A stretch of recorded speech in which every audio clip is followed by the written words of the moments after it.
J, l'étoile et le jasmin. Maya Naoum, bonjour, merci d'être avec nous. Alors, ce matin, nous avons un invité, non des moindres, en studio. Il s'agit de Jonathan Lehman pour son livre « Journal intime d'un voyageur chamanique » paru chez HarperCollins. Bonjour Jonathan et rebonjour Maya. Alors Lise, je suis très très contente de la présence de Jonathan. Bonjour oui. Jonathan, parce que vous allez avoir affaire à un personnage. Oui. Un personnage. En fait, je vais parler d'un personnage et il va me parler d'un personnage. D'accord. Jonathan Lehman, c'est quelqu'un qui a quand même sa photo dans le métro, oui, ou sur les bus. Vrai. Donc déjà, ça marque le personnage. Je suppose que ça vous fait d'avoir la photo sur le bus, mais c'est assez extraordinaire. Et pour la faire courte, Jonathan Lehman, il commence sa vie par être avocat international à New York. Hein, c'est ça. Mmh. Après, il pense que non, c'est pas génial cette vie-là où on a des attachés de caisse, on gagne beaucoup d'argent, etc. Est-ce que c'est ça la vie ? Est-ce que c'est ça la vie ? Eh ben non. Pour Jonathan Lehman, c'est pas ça la vie. Et puis, paf, boum, je la fais très rapide. Il se retrouve dans des il lâche tout. Et il va se retrouver dans des expériences absolument magnifiques, extraordinaires, de chercheur de bonheur. Waouh. Chercheur de bonheur. Étudiant en bonheur. Professeur de bonheur. Je sais pas comment on peut dire ça. Jonathan, c'est votre 3e livre. Alors, le premier, alors je vais les donner dans l'ordre. Où vous allez les donner dans l'ordre parce que moi, c'était surtout les antisèches du bonheur que j'avais retenu. Le premier, c'était Journal intime d'un touriste du bonheur. Voilà. Vous voyez, Lise. Le bonheur au cœur de votre problématique. Alors pour ça, c'est pas évident d'y arriver. Oui, c'est pas évident d'y arriver. On le sait tous. Parce que moi, quand j'avais lu ce livre-là sur les antisèches, je me disais, waouh, le mec, il a pas 40 ans, il est vachement heureux, il a tout compris de la vie, etc. Non. Il y avait encore du chemin à faire. Il y a toujours du chemin. Ouais, mais alors ce livre-là que vous proposez aujourd'hui, qui s'appelle donc Le Journal intime d'un voyageur chamanique, ça décoiffe. C'est-à-dire qu'en fait, Jonathan, il fait des expériences. Alors bon, vous avez été en ashram, vous faites de la méditation. On retrouve d'ailleurs, pour ceux qui veulent, tous vos liens pour aller faire de la méditation avec vous ou pour suivre tout ce que vous faites. Donc ça, on dira à la fin de l'émission. Mais surtout, vous avez fait une expérience absolument incroyable. C'est que vous êtes parti 4 jours en pour prendre l'ayahuasca. Et alors l'ayahuasca, moi, Lise, vous savez pas ce que c'est. Non, pas du tout. Qu'est-ce que vous êtes saine mais c'est pour ça que je suis là, pour apprendre. Alors, racontez à Lise, comme si elle venait sortir du ventre de sa mère, pourquoi l'ayahuasca et pourquoi vous êtes parti dans une expérience qui est quand même très forte et très difficile. L'ayahuasca, c'est un rituel chamanique voilà. Qui vient de la forêt amazonienne, dont le but est de nous aider à nous guérir de nous-mêmes, à nous guérir de nos blessures, pour évoluer, pour devenir des personnes plus aimantes, avec le cœur plus ouvert, pour combattre des addictions, des égoïsmes, et pour avancer dans un travail qu'on fait sur soi. Alors, on pourrait prendre des champignons, on pourrait prendre des choses comme ça. Ça n'a rien à voir. Non, mais parce que notre génération a fait notre génération a fait beaucoup ça. Non, mais c'est intéressant. Il existe énormément de traditions dans le monde chamaniques où on prend des plantes dans un cadre cérémonial, en méditation, en silence, dans un but qui est pas un but récréatif, mais qui est un but de travail spirituel, de travail sur soi, de connexion au divin, à la nature. Il existe des tribus indigènes qui travaillent avec les champignons. Il existe des tribus en Afrique qui travaillent avec une plante qui s'appelle l'iboga. Il existe dans énormément d'endroits dans le monde des pratiques spirituelles où on travaille avec des plantes. Moi, il se trouve que sur mon chemin est venue l'ayahuasca, qui est la tradition de la forêt amazonienne. Alors moi, je connais l'ayahuasca parce que une des amies de ma fille est partie justement dans la forêt amazonienne et a fait l'expérience de l'ayahuasca. Ça s'est pas très très bien passé parce qu'il faut une préparation. Mais bon, là où je trouve que très intéressant votre travail. Alors c'est un livre qui est très cru. Il est très très cru. Ça veut dire que Jonathan, vous avez une façon de raconter les choses. D'abord, c'est beaucoup. C'est un langage très parlé, c'est très franglais. Vous parlez couramment anglais puisque vous avez beaucoup vécu aux États-Unis, donc on sent quand même la patte très rapide, des mots très rapides. Tout ça, c'est pas du Proust. Hein. C'est des phrases très courtes, c'est très rapide, comme cette jeunesse d'ailleurs, qui est très très rapide. Tout va vite. Tout va très vite et voilà, et ça va très très vite. Il y a des choses et même ce que vous dites de très très profond, vous devez y revenir à chaque fois parce que waouh, il dit ça parce que l'ayahuasca ça fait des choses terribles. On vomit, on est dans un état de vous savez Mais ça permet quoi alors expliquez-nous. Ce que dit Jonathan, c'est-à-dire que ça permet de nettoyer. C'est quand même de la limpia, c'est quand même du nettoyage. Ça te nettoie totalement ce que tu as à l'intérieur de toi, comme pourriture, je sais pas comment ça s'appelle, et ça te met dans un état quand même de transe. Ouais. Hein c'est un travail qu'on peut qualifier de travail religieux. Là-bas, c'est considéré comme leur religion. L'idée, c'est comment est-ce que je me rapproche du divin, comment est-ce que je nettoie ces choses en moi qui sont impures, mais qui font partie de l'expérience humaine, pour accéder à un autre stade de mon évolution. Il y a des gens qui ont énormément de colère, il y a des gens qui sont accros à toutes sortes de choses, il y a des gens qui n'arrivent pas à faire marcher leur couple, il y a des gens qui ont subi des traumas dans l'enfance. L'idée, c'est de les aider à guérir de ces choses-là pour accéder au niveau d'après du jeu vidéo de la vie. Et effectivement, ce travail, c'est un travail qui peut être un petit peu rock'n'roll, c'est un travail où on vomit souvent pour se nettoyer, où on peut pleurer, où on peut avoir des visions qui peuvent être des visions effrayantes. Parfois, on a aussi des visions qui sont magnifiques. Moi, quand je me suis présenté à ce travail, j'étais quelqu'un qui était profondément accro à énormément de substances. J'étais incapable de faire marcher un couple parce que j'étais trop narcissique et trop préoccupé par mon image. Je piquais des crises quand j'étais pas écouté, quand je me sentais pas aimé, avec d'immenses colères où je pouvais taper dans des portes et me faire du mal et faire du mal aux autres. Et j'ai compris que j'avais un vrai travail spirituel à faire pour évoluer et sortir de ces choses, devenir un meilleur frère, un meilleur fils, un meilleur amant, un meilleur ami. Et c'est comme ça que j'ai découvert la méditation, c'est comme ça que j'ai découvert la psychothérapie. Et le troisième pilier de ce travail que je fais sur moi, c'est ce travail chamanique qui est un travail qu'on pourrait qualifier de magique, puisque c'est un travail avec les esprits, c'est un travail qui donne des visions, qui nous fait comprendre des choses que peut-être d'autres outils, et ça a été mon cas, comme la psychothérapie ou la méditation, ne nous expliquent pas. Mais donc ça se complète tout ça en fait. Oui, absolument, ça se complète, mais il y a des personnes qui vont faire des thérapies à l'EMDR, qui vont faire de l'hypnose, il y a toutes sortes de choses. Et puis dans nos traditions, on parlait tout à l'heure de la Tunisie hors antenne, dans notre tradition, il y a ce qu'on appelle la rbabia, c'est-à-dire la danse de désensorcellement, je n'arrive pas à le dire, on désexorcise. Et moi, j'ai toujours vu ça dans mon enfance. Ça veut dire qu'il y avait des tambourins comme ça qui étaient là, et c'était chez les Juifs et les Arabes. Je veux dire, c'était bien pareil. sûr. Et on faisait la rbabia, et la fille rentrait en transe, et on lui enlevait le démon ou le dibouk qu'elle avait en elle. Mais Jonathan, moi, je voudrais vous poser une question. Alors, j'ai rigolé tout à l'heure en disant que vous étiez avocat international, vous aviez lâché la mallette et vous avez pris la chemise de lin plutôt que la mallette. Mais comment vous faites pour échapper au folklore aujourd'hui? Juste ma question. Au folklore, parce que ceux qui nous écoutent, là, il y a des gens qui nous écoutent ou qui vont nous écouter en disant, mais c'est quoi ces conneries? C'est évident. C'est quoi ces conneries? Or, c'est pas du tout des conneries dans la mesure où ça vient de très très loin. Nous avions ces traditions, nous aussi. Bien sûr. Et vous, alors, j'ai une question à vous poser. Vous êtes juif par vos deux parents. Oui. Est-ce que vous avez essayé de chercher, dans votre travail, ce qui, chez les Juifs, se faisait aussi beaucoup sur ça, sur ces... Parce qu'il y a des choses... Parce qu'il y a énormément de choses. Oui. Je peux donner un exemple avant que vous répondiez. J'ai reçu il y a peu Mira Nechama qui s'occupe de la méditation chassidique, qui existe depuis plusieurs siècles et qu'elle fait remonter. Elle est entre Jérusalem, Paris et d'autres endroits où justement elle fait des séances, enfin juste pour info, de méditation. Voilà. Et ça, c'est malheureusement.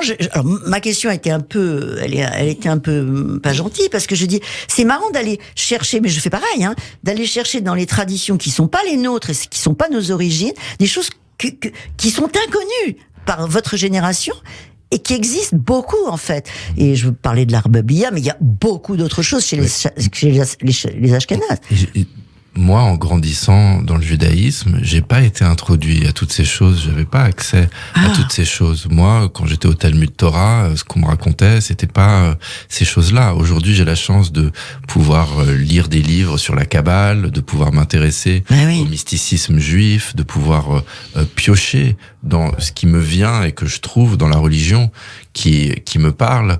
Mais ce que je dois vous dire aujourd'hui, c'est que je me sens très juif, mais je me sens pas du tout marié à la religion juive. Pour moi, la pratique spirituelle, c'est une pratique qui est universelle. Le contact au divin, c'est une pratique qui est universelle. Et aujourd'hui, je trouve plus de réponses personnellement dans la thérapie, dans la méditation orientale et dans le chamanisme du bassin amazonien que je trouve dans la religion juive. Ça enlève pas le fait que pour moi je tire énormément de valeur de ce que j'ai appris grâce à la religion, sur la liberté, sur la gratitude, sur l'importance de poser des questions, sur tellement de choses et tellement d'images. Mais ça reste cérébral. Et tellement de messages. Mais ça reste cérébral. Non, c'est pas que cérébral. J'ai un affect immense j'ai un affect qui va largement au-delà des concepts. J'ai un affect avec la culture juive, qu'il s'agisse de manger, qu'il s'agisse de rire, qu'il s'agisse de tellement de choses. Mais je pense que dans la religion, il y a quelque chose qui ferme aussi. Et il me semble que la spiritualité dont on a besoin aujourd'hui, c'est une spiritualité qui soit accessible à tout le monde et qui fasse un sens direct et où on parle d'amour, de respect, d'empathie, de compassion. Et puis... En même temps, on vous a proposé deux choses. C'est vrai qu'on n'en parlait pas beaucoup à l'époque où vous deviez être au Talmud Torah. Alors, vous écrivez que notre espèce est en marche vers un renouveau marqué par plus d'amour et de respect. Vous y croyez vraiment ? J'y crois absolument. Je pense que si on avait Vous avez l'impression qu'on est dans un monde comme celui-là en ce moment ? Ouais, absolument. Je crois que notre biais de négativité fait qu'on est plus concentré sur l'information négative que l'information positive, et qu'on se rend pas compte de l'évolution qui est en chemin et qui est en train de se passer, et de comment on est en train d'ouvrir nos cœurs, de comment on est en train de devenir des meilleurs humains. Et je pense que les générations futures regarderont notre génération de la même façon que nous on regarde les Cro-Magnons derrière. On se rend pas compte à quel point on n'est pas évolué, et on se rend pas compte aussi de tout ce qui est en train de se passer dans le monde et toute l'évolution. Et si je regarde aujourd'hui moi des parents avec leurs enfants et je compare à ce que je sais de mes grands-parents avec mes parents, c'est incroyable comme rien que l'éducation des enfants a évolué, se transforme. Ça c'est vrai. La place de la femme, la place des minorités dans la société, la question de la punition ou de la guérison, il y a énormément de choses. La nature, la relation avec les animaux. Exactement. Non, c'est sûr, mais si vous voulez, c'est toujours une balance.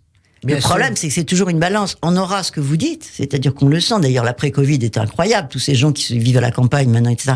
C'est vrai, l'après-Covid a fait prendre... Mais il y a quand même toujours la balance du mauvais. Est-ce que l'humanité, c'est pas ça aussi ? Il y a toujours la balance de l'autre côté. Il y a tout ce truc qui continue à... Il y aura toujours. Il peut pas y avoir de yin sans yang. Il peut pas y avoir de bonheur sans souffrance. Il y aura toujours ça. Mais notre cerveau a un biais de négativité qui favorise l'attention vers les choses négatives. C'est pour ça que toutes les informations sont toujours négatives, et c'est pour ça que quand on pense au monde, on pense à la guerre, on pense à la famine, on pense aux choses qui vont pas. Mais ça, c'est une déformation cognitive et qui nous empêche de voir tout le bon, toute l'évolution, tout ce qui se fait aujourd'hui. L'évolution, elle est en marche grâce notamment à la dissémination de l'information. On a accès à ces pratiques de méditation, d'ouverture du cœur. On peut faire des thérapies en ligne sur Zoom aujourd'hui, alors que c'était il y a un siècle réservé à une élite. On se rend pas compte de toutes les choses. Oui, mais en même temps, c'est très compliqué parce que l'afflux d'infos par Internet et par toutes ces communication est très nocive, très nocive. Ça veut dire que le cerveau ne prend pas le chemin de la connaissance, mais de l'information. Ça n'a rien à voir. Elle est ni nocive, ni pas nocive. Elle dépend de la manière dont on s'en sert. La technologie, le sexe, l'argent, ce sont pas des énergies qui sont positives ou qui sont négatives. Elles dépendent de la manière dont on s'en sert. Je peux me servir des réseaux sociaux d'une façon qui est hyper nocive et je peux m'en servir d'une façon qui m'élève en fonction des comptes que je suis, en fonction de ma manière de faire. Pareil avec l'argent. Je peux dépenser de l'argent d'une façon qui est hyper égoïste et matérialiste, ou je peux la dépenser pour investir dans des projets qui aident pour les gens. Pareil avec le sexe. Je peux m'en servir comme instrument de domination. Je peux m'en servir pour communiquer de l'amour. Aujourd'hui, cette technologie, elle permet, moi, je rencontre des gens qui me disent, je me suis mis à la méditation grâce aux choses que tu partages sur les réseaux. Ça a changé ma vie. C'est des gens qui auraient jamais eu accès à des retraites de méditation en Inde auparavant. C'est des gens qui aujourd'hui ont accès à des enseignements, ils ont accès à des pratiques qui leur permettent de mieux vivre l'instant présent, qui leur permet de vivre plus conscient, plus heureux. Cette dissémination de l'information, si on arrive à bien s'en servir avec conscience, au contraire, elle est merveilleuse. Mais alors, revenons au livre, parce que vous avez fait ce livre, donc vous allez le promener partout, vous allez aller non, mais voilà, donc ce livre-là, il est très cru, hein. Ça veut dire que c'est pas du tout un truc, c'est pas la Comtesse de Ségur, hein. C'est très très violent si on veut comprendre. C'est à faire lire à des ados ou pas, selon vous? Je sais pas. Oui. Oui, parce que la plante. Je pense qu'il faut respecter l'intelligence des adolescents. Oui, et je parle de sexe, je parle de couple, je parle d'addiction, je parle de la peur de la mort, je parle de mon père qui est mort de la maladie d'Alzheimer. Est-ce que ça veut dire la peur de la mort par rapport à ça quand on hérite génétiquement? Il me semble que ces questions, c'est des questions que tous les adolescents se posent, mais c'est évidemment pas que pour les adolescents. Je pense que plus on a fait un chemin, plus on a travaillé sur ces thématiques-là et plus on se rend compte aussi de certains blocages qu'on a, plus les enseignements que j'ai à cœur de partager dans ce livre seront utiles. En fait, là, donc donner aux ados, enfin, je veux dire que l'ado, il peut le lire avec ses parents. Je veux dire, c'est un truc qu'on peut lire entre parents et enfants. On peut lire ça et se dire comment. Mais il y a une chose qui est très intéressante dans ce que vous faites aussi, Jonathan, c'est le fait de proposer la méditation dans les écoles. Et je pense que je crois que toutes les écoles du monde doivent commencer le matin par une méditation. Tous. Mais ça, c'est l'aberration de nos sociétés. Ça ferait un bien fou. Tous les matins, on les calmerait dans les banlieues. On ferait tout ça. Méditation. C'est la pensée du Dalai Lama, vous savez, qui a dit si on apprenait la méditation à tous les enfants de 8 ans, on éradiquerait la violence du monde en une génération. Mais bien sûr. Et je pense qu'il a raison. Et oui, on a créé des kits de méditation gratuits. Alors c'est quoi Donc c'est des enregistrements pour les enseignants avec des petites méditations guidées qui font entre 3 et 12 minutes où on parle de la bienveillance, on parle de l'écoute, on parle du respect de l'autre, où on apprend à se concentrer sur sa respiration, sur ses sensations physiques, sur les bruits ambiants, on apprend à devenir plus serein, plus calme, plus concentré. Les enseignants qui se servent de ces méditations me disent que c'est le jour et la nuit, la concentration des élèves, leur bien-être. Mais et on trouve. Il faut donner le lien de ça. C'est sur le site lesantissèches.com dans la rubrique. Lesantissèches.com. Voilà. Dans la rubrique intérêt général. Donc on peut se le procurer. Mais parce que c'est même un parent peut se procurer ça pour son enfant agité. Enfin, la moindre des choses, c'est commencer la journée en posant l'enfant, en le posant et en le faisant respirer. Enfin, c'est le bœuf à bas pour moi. Et ça, vous le dites très très bien. C'est la base. Est-ce qu'en fait, on aide comme ça les enfants à s'incarner et à incarner ce qu'ils sont, et du coup, ça coupe la violence. Oui, en fait, je lis en ce moment sur les chimpanzés et les bonobos, parce que c'est les animaux dont on est les plus proches, pour essayer de mieux comprendre quelle est la nature humaine profonde. Il y a des idées qui disent l'homme est un loup pour l'homme, c'est Hobbes. L'homme est intrinsèquement mauvais. Et ce que nous montre l'étude des chimpanzés et des bonobos, c'est qu'on a les deux pôles à l'intérieur de nous. On a la possibilité de violence, de xénophobie, elle est inscrite en nous au niveau animal, et on a aussi la possibilité d'entraide, d'amour, d'empathie. Et donc la question, c'est qu'est-ce qu'on vient soutenir, qu'est-ce qu'on vient développer chez l'enfant. C'est le plateau dont je parlais. C'est ça. Oui. Est-ce qu'on lui montre, parce que moi j'ai grandi en regardant des dessins animés du bien contre le mal, où il faut tuer le méchant, où il faut tuer et battre les méchants. On parlait pas de la souffrance et du bonheur. On a besoin d'apprendre aux enfants que quand quelqu'un est agressif, c'est sans doute déjà qu'il va pas bien, et que la première chose, plutôt que de l'accabler et de l'accuser et de le punir, c'est d'essayer de comprendre qu'est-ce qui va pas bien chez cette personne. Bien sûr. Donc Lise, vous avez votre réponse à votre question. En fait, ça veut dire que l'éducation, le calme, la méditation, la façon d'élever des enfants, arrêtons avec cette violence, arrêtons. Et puis même les parents qui parlent très mal, qui parlent très fort, cet environnement qui est d'une très grande violence, je trouve, même au niveau du langage. Bien sûr. Voilà, merci il faut lire beaucoup ça. Pour tout ce que vous nous apportez.